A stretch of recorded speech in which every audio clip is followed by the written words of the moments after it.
Oui, bonjour. Merci pour ces présentations. Je suis Amélie Richard de Clermont-Ferrand. J'ai une question sur les patients partenaires. Alors, plutôt en France, pour l'instant. Mais comment peut-on trouver en fait des patients partenaires qui soient formés? Est-ce qu'il faut vraiment qu'ils soient formés? Est-ce qu'on peut aller dans les associations de patients? Comment on peut y aller sur le terrain? Comment recruter? Oui. En fait, c'est ça. Pour le recrutement, souvent, ce qui va se passer, en tout cas chez nous, je vais vous donner l'expérience au Québec, c'est déjà des patients qui, dans leur propre parcours, sont vraiment comme engagés dans une optique de partenariat avec les soignants. Souvent, c'est au sein des équipes de soins qu'il y a des patients qui vont être recrutés.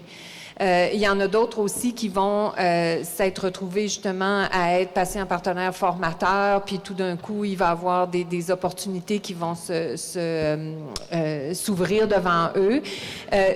Au Québec, en fait, dans les établissements, il y a des bureaux de partenariat patients. Et ça aide énormément pour le recrutement parce qu'il y a des patients qui vont être approchés pour déjà faire partie d'une, entre guillemets, une banque de patients et qui veulent s'engager pour des différents projets, soit en recherche, soit en formation ou soit en amélioration continue de la qualité.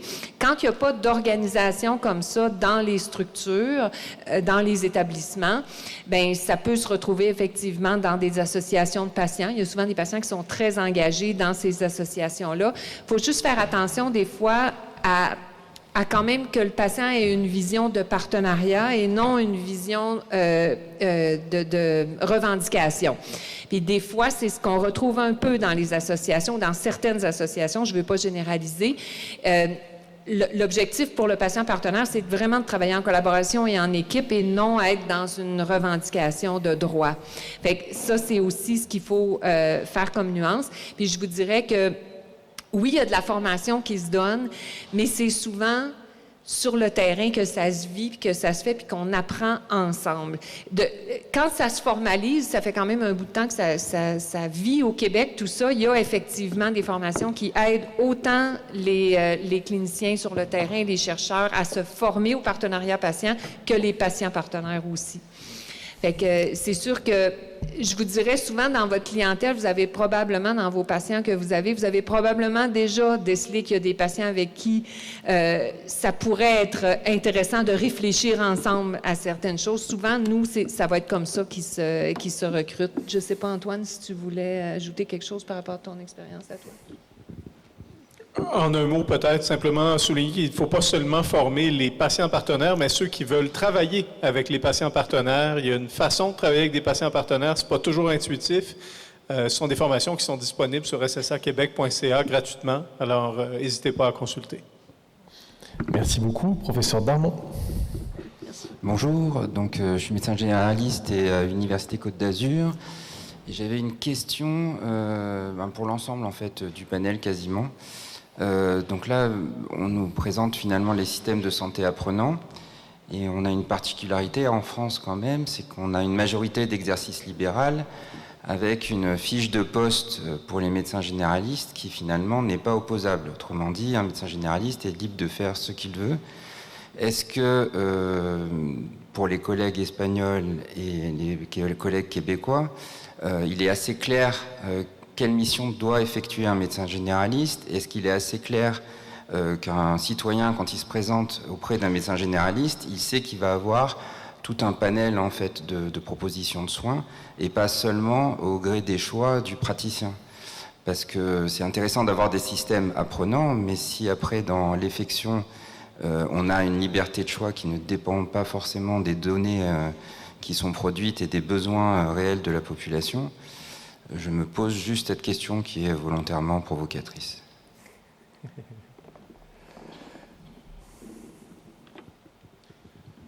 Votre question est complexe mais pertinente. Ce que j'y répondrai succinctement en soulignant que dans ce dont il a été question tout à l'heure, entourant les GMF apprenants, l'une des dimensions importantes de cette proposition est celle d'éviter le mur à mur Alors, toutes les cliniques ne sont pas prêtes à embarquer dans un modèle apprenant à tous égards, incluant l'amélioration de la qualité dont on a largement parlé. Certaines sont simplement à la base avec l'élaboration d'une saine gouvernance, de pratiques d'organisation de services interprofessionnels qui sont optimisées et ainsi de suite, jusqu'à ultimement produire des données qui peuvent être intégrées dans des systèmes plus larges comme ce dont tu as parlé, Maria.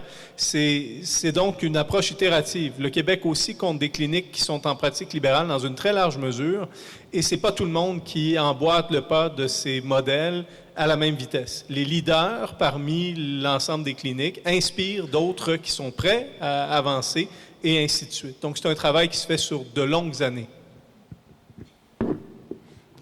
Alors, chez nous en Espagne, c'est un peu plus facile parce qu'on a l'évaluation des portfolios de services que les centres de soins primaires doivent accomplir et c'est par loi et c'est dans toutes les régions de l'Espagne.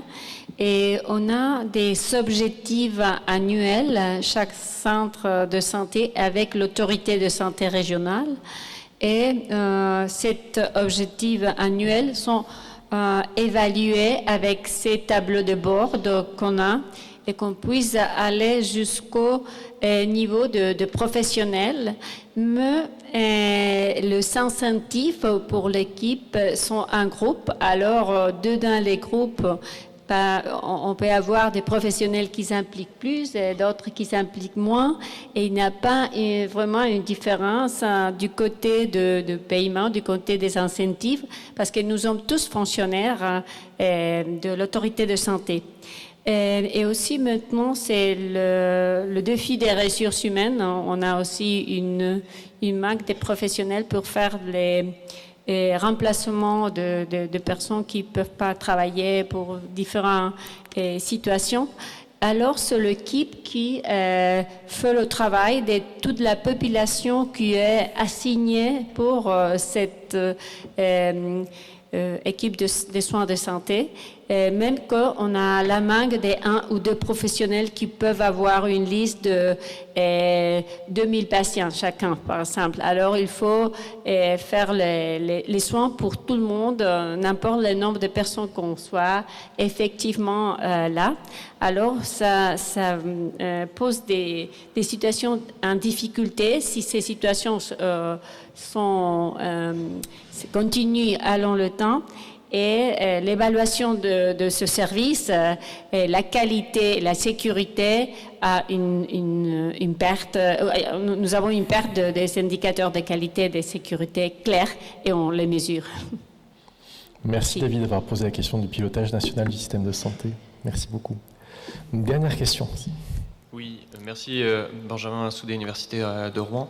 Merci beaucoup pour toutes ces interventions. J'ai une question concernant l'approche épidémiologique, notamment des docteurs juniors, sur l'expérience de l'ARS. Ma question, sur la question de la boucle, plus la boucle est courte et plus elle est efficace, justement sur les données que vous utilisez, c'est à quel rythme vous avez utilisé le système de l'APL, hein, qui est intéressant.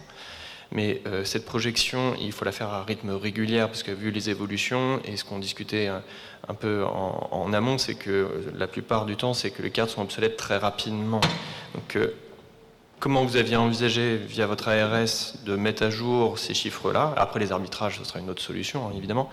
Et est-ce que cette méthode est diffusée à d'autres régions? Parce que chaque région réagit différemment. Je ne crois pas, sauf si je n'ai pas les dernières informations, qu'à mon échelle régionale, que j'ai ces informations-là.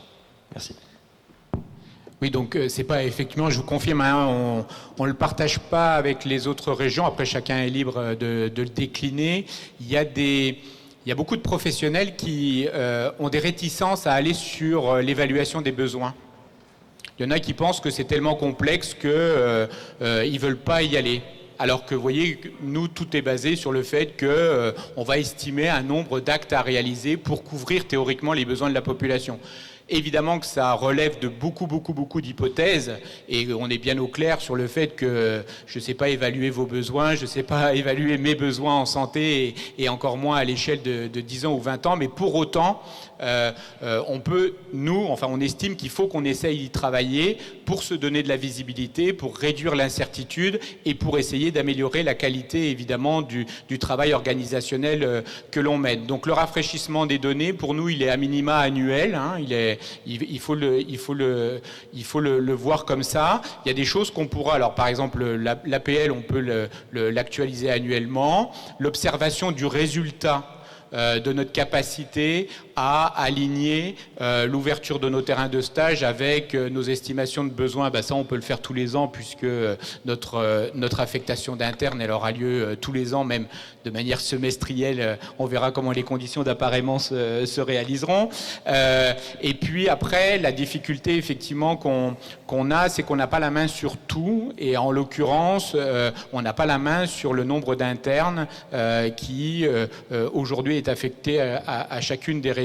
Donc ça, c'est l'inconnu quand on fait ce type de projection. Donc là aussi, on raisonne sur la base d'un historique que l'on a déjà, mais compte tenu des évolutions probables à venir en termes de nombre d'étudiants, on a du mal à intégrer ce paramètre-là parce qu'on ne sait pas ce qu'on va pouvoir, entre guillemets, récupérer à ce titre-là. Donc le rafraîchissement des données, c'est au moins annuellement, d'autant qu'on peut même suivre annuellement l'impact de tout ça, l'impact des réformes sur l'installation des jeunes médecins. Hein. On va voir tout de suite si les internes, au bout de leur 4e année, se sentent d'attaque pour s'installer ou pas, et dans le lieu qu'on imaginait leur proposer et dans lequel eux-mêmes peut-être se projetaient quand ils sont venus faire ce stage dans le territoire ou pas. Et ça, je pense qu'on peut le monitorer annuellement sans aucune difficulté.